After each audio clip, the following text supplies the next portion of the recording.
Welcome back. The president of the St. Lucia Insurance Council says insurance should not be an afterthought following a disaster. Claudius Francis says having insurance is beneficial. He sought to clarify some of the misconceptions about getting insured. Hurricane Elsa caused a significant level of infrastructural damage, with many houses losing their roofing, damage caused to contents, and in some cases, people lost entire properties. Individuals whose properties are insured and got damaged are breathing a sigh of relief, as the cost of the damages will most likely be taken care of by the insurance company. The president of the St. Lucia Insurance Council, Claudius Francis, explained that insurance is very practical and not just in the aftermath of a disaster. In fact, no economy can progress if there is no insurance. You look at it, aircraft can't land in St. Lucia if there is no public liability cover. The taxi drivers can't make a living if there is no motor cover. Students will not get loans if there is not insurance coverage for those loans, etc. So insurance is an integral cog in the economic wheel of any country. There are many misconceptions surrounding insurance. Francis explained that with insurance, the cost of potential loss is transferred to the insurance company. However, for the relationship to bear the fruit it must, the customer must be honest with their insurer. The person who owns the item knows more about the item than the underwriter. And the questions that are asked of you, you must speak the whole truth about that item. So, for example, something as simple as, how is your house powered? Some people might be ashamed to say, and I see no reason why they should be ashamed, but they might be ashamed to say there is no electricity. So they say electrical power. And then you find out it's powered by the lighting is candle, or candle caused the fire. There is a material misrepresentation, and the insurance company is liable to say, well, we're not paying because you did not give us the whole truth about your property. So all of those things impact on people's perception of insurance. They never say they didn't provide the information requested and therefore there was a breach of the policy. They simply say the insurance company likes to take money but doesn't want to pay. Insurance companies invest the funds securely so it can grow and pay out when there is a claim. For every $5 you pay the insurance company agrees to pay you up to $1,000 on a house insurance. So it's not even a contract of equity. So when you go buy a car and you pay $25,000 for the car, you are getting a car worth $25,000. When you pay $2,000 to an insurance company for a house, you're getting coverage for $400,000. So it is not even comparative. Francis explained that one of the issues that have been presented is that individuals do not always read the contracts which they affix their signature to. As such, when claims are sometimes made, they realize that their contract may not have covered a specific issue. Nevertheless, he says, insurance coverage of all types are useful to have in one's arsenal. Reporting for Hot 7 News, I am Genevieve Gonzalez. The principal of the Gordon and Walcott Memorial Methodist School has hailed the start of work on a new wing for her institution as another complement to the school's rich legacy of excellence. Chris Sackney has more. The construction of the new block will see the demolition of the old infant wing of the school to provide more security, adequate operating space, and enhancement of the teaching and learning experience at the institution.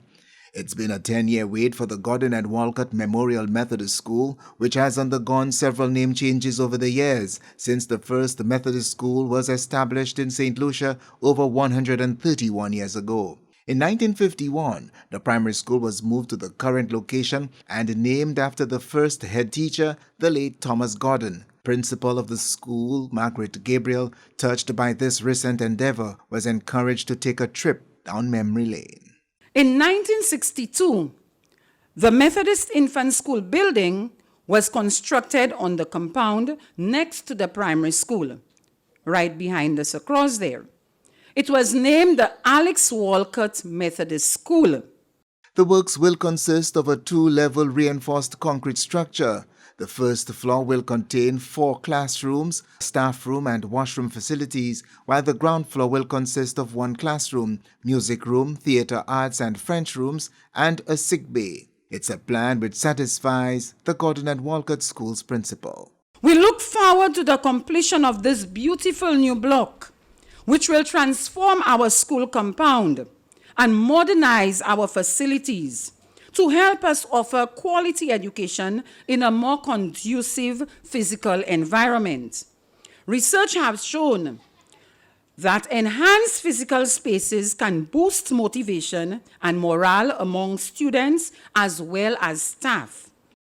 Minister with responsibility for education, Honorable Dr. Gail Brigabert, who helped turn the sod for the start of the construction, is certain this and 2 other schools being built under the Education Quality Improvement Project EQUIP at a total cost of 20 million EC dollars will ensure the sustainability of modern education at these institutions for generations to come.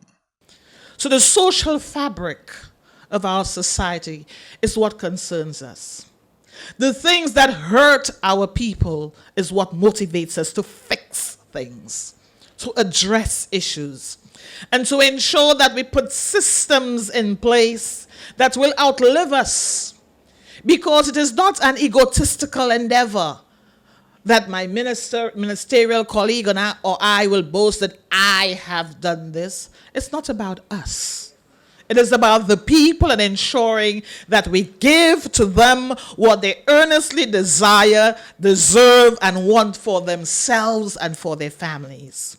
The site works will include improvements in the perimeter fencing and vehicular parking conditions. It will also include improved site drainage and improved site access on the northern boundary, as well as refurbishment of the existing septic tank.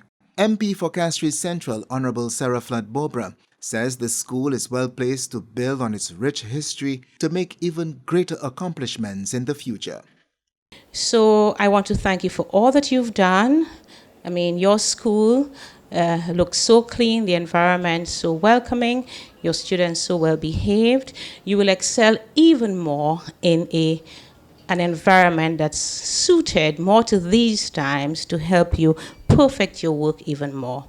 So I want to say how very pleased and grateful I am today as your Member of Parliament to thank again the Minister of Education and her entire team for prioritizing this project. The construction of the new block at the Gordon and Walcott Memorial Methodist will be undertaken through a 10-month period by Prudy's Construction Limited at a cost of just over 5 million EC dollars. From the Communications Unit of the Ministry of Education, Innovation, Gender Relations and Sustainable Development, I am Chris Sackney reporting. The Ministry of Agriculture, Fisheries, Physical Planning, Natural Resources and Cooperatives has launched the new Department of Agriculture web portal as part of ongoing rebranding efforts.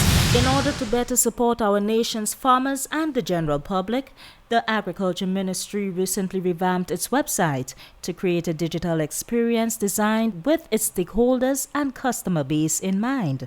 The goal of this redesign is to provide the agricultural community with easily accessible support as they adapt their farming operations to better provide for our nation and the world. The ministry's most recent activities and statistics, as well as information on its state and sector strengths, are all featured on the newly updated website. This includes a web-based version of the ministry's recently launched iFarm app, which provides information on crop production. One of the main goals of rebranding, according to the Permanent Secretary of the Department of Agriculture, Fisheries, Natural Resources and Cooperatives, Barrymore Felicia, is to appeal to the younger population.